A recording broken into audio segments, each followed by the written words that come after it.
horror story that has come true. Thomas Zane did the same in the 70s. You will go no further. If I continue like the Dark Presence wants me to, the story I'm writing won't save Alice.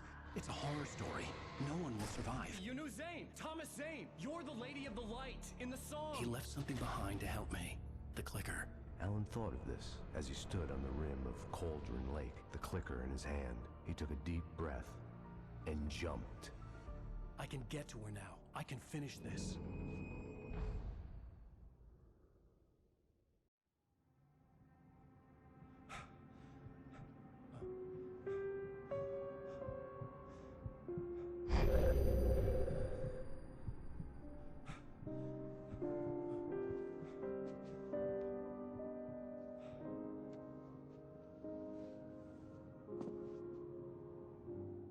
I had a hangover. My head was about to explode and the light hurt my eyes. I needed my sunglasses and painkillers to dull the pain. In one of my finer moments of self-deception, I swore to quit drinking.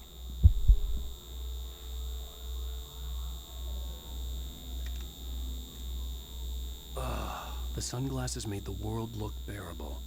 Now I could keep my eyes open without feeling like a vampire in the sun. I wasn't sure I'd make it out there without some painkillers.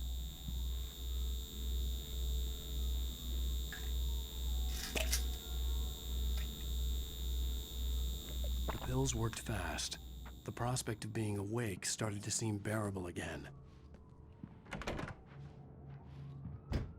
There was a message waiting for me on the machine. You have one new message. Al! Are you still asleep? Wakey, wakey!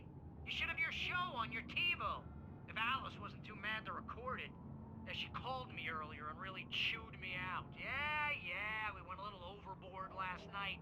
But parties are a part of this business. Al, look, I'm saying this as your friend.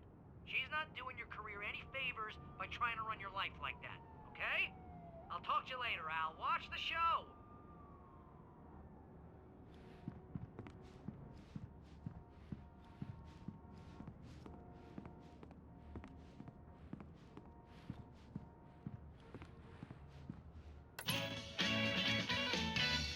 Ladies and gentlemen, welcome back to the Harry Gallic Show.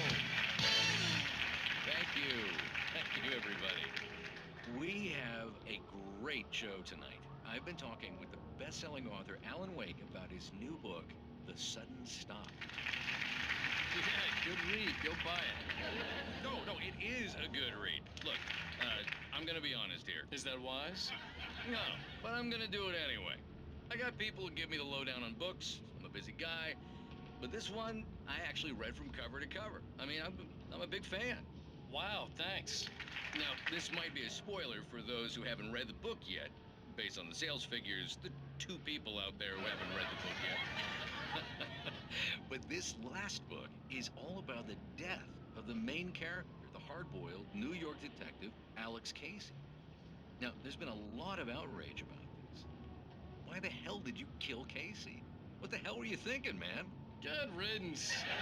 No, seriously though. 7 years and 6 books is a long time. He was a gloomy guy to spend all your working hours with, and it was a good run. But it's time to explore new things. My next book will be a departure from the old for me. You selfish bastard, always thinking of yourself.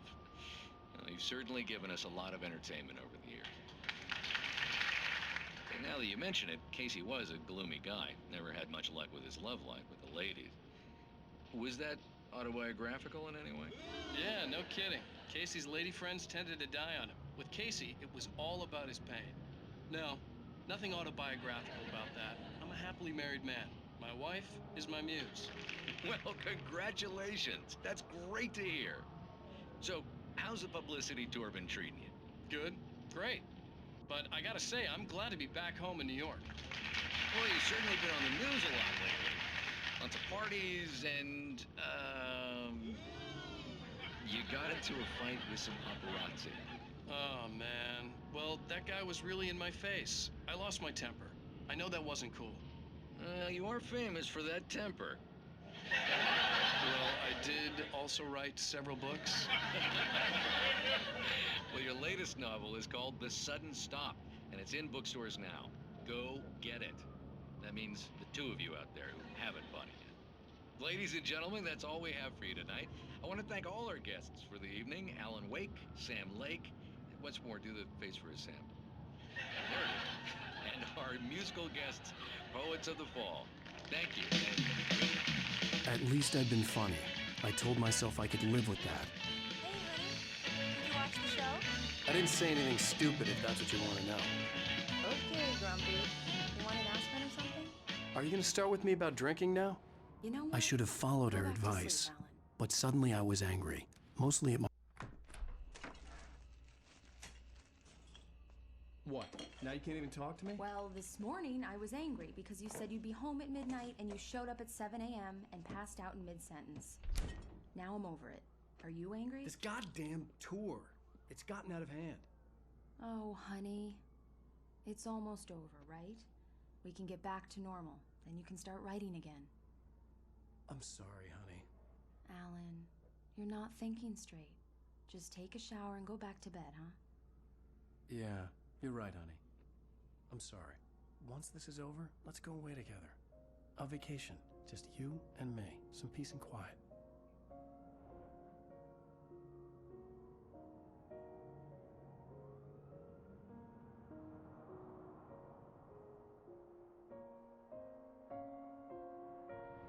Somehow, the clicker was the key to the cabin. I had to return to Cauldron Lake to save Alice.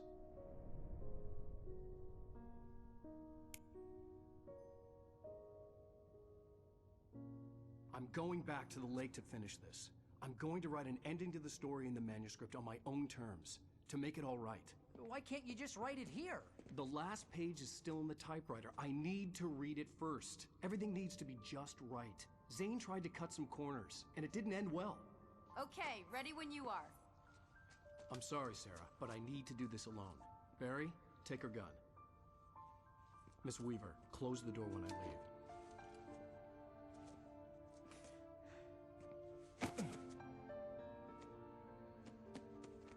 Good luck, Al. See you later.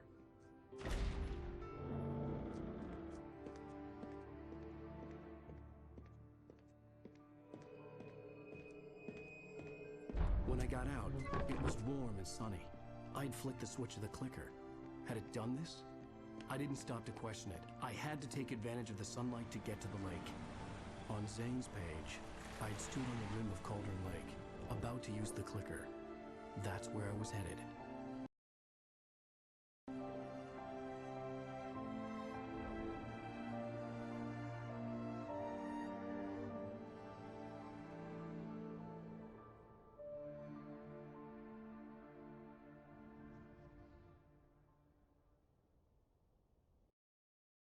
Alone, in daylight, surrounded by the beauty of the Pacific Northwest landscape. It was hard not to let doubt creep in one last time. I could still chalk everything up to a dream, a delusion. I had enough imagination to make up something like this, having been in the cabin all this time, trapped in a story inside my head, gone mad from grief over Alice's death like Hartman had claimed. There would be no way of knowing. I told myself it didn't really matter. My course was set.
There was a link between us, always would be.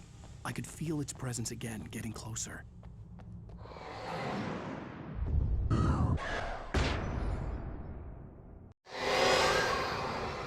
will kill your wife.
Based on the signature in the motel register, Agent Nightingale had stayed here, in room number 2.